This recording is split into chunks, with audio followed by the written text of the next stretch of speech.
The first time I met my boyfriend's childhood best friend, she proudly introduced herself as the ultimate socialite fraud investigator. Throughout the entire dinner, she couldn't stop lecturing me. Women really shouldn't overdress. If Declan hadn't explicitly told me you were his girlfriend, I would have definitely grouped you with all those fake rich girls I've exposed online. My boyfriend Declan eagerly nodded along. You really do dress a bit too flashy. You should listen to Sloane and tone it down. I couldn't even be bothered to argue with them. I made an excuse to go to the restroom, but right outside the door, I overheard Sloane delivering her expert appraisal of me. Declan, just look at how that woman walks and talks. She's obviously been through one of those gold digger training camps. She only approached you for your money. Think about it. A Patek Philippe watch, a limited edition Hermes Birkin, and a multi-million-dollar sports car? How could a regular doctor ever afford that? My blood boiled, and I finally reached the end of my patience. I turned around, pulled out my phone, and called my father, the richest billionaire in New York. Dad, wire me $10 million.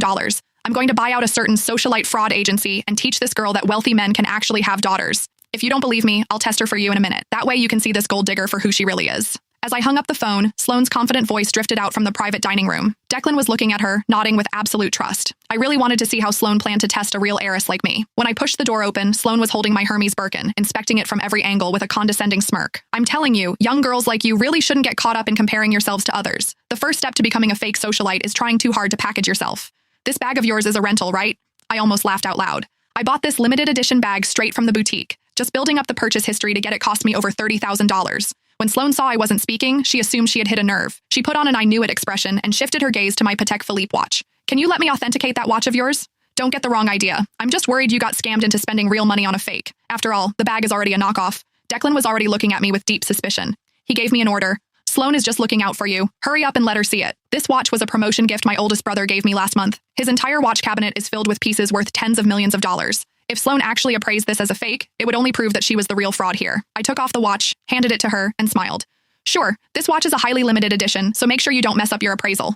Sloane eagerly snatched the watch. As she examined it carefully, I clearly caught the flash of raw jealousy in her eyes. It was obvious she had already realized the watch was authentic, but she still opened her mouth to lie. Oh wow, Declan, your girlfriend is still trying to pass this off as a limited edition to get away with it, but it's actually just a cheap replica. I just have to ask, you're a young girl with an average family and an average job. Why are you buying these fakes just to stroke your ego? Don't tell me you thought you could use these knockoffs to trap a rich guy and drain his bank account. The belittling tone in her words couldn't have been more obvious. In an instant, the way the other people at the table looked at me changed from admiration to disgust.